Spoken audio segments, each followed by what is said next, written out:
If you want to change your location on Indeed, then this is how you're going to do it. So, first things first, you're going to head over to Indeed.com. And then from this website, you're just going to make sure that you're logged in or you already have created an account. Now, once you are logged in, you're just going to head over to Home or Dashboard. And then from here, you're going to look over to the top right corner of the screen until you see this account icon. So, you're just going to click on that until this drop down menu appears. And then from here, you're just going to click on Profile. Now, from the profile page, you are going to see this contact information section. What you're going to do is you're just going to click on that, and then you're going to scroll down a little bit, and then you'll be able to see your location section right here.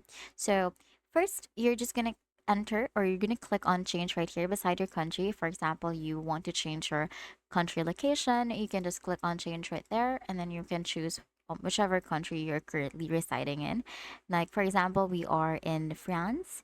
And then from here, you can just enter your street address, although this is optional, as well as the postal code. Both of these are optional. Now, for the city or state, this one is required, as you can see by the asterisk right here. So make sure that you enter a valid one.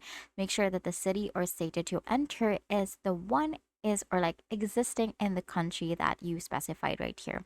Now, once you're done changing your location, you can just hit on save right here so that all of the changes that you made are saved. And that's it. That is how you're going to change your location in Indeed. If this video helped you, please don't forget to like the video and subscribe to the channel for more videos like this.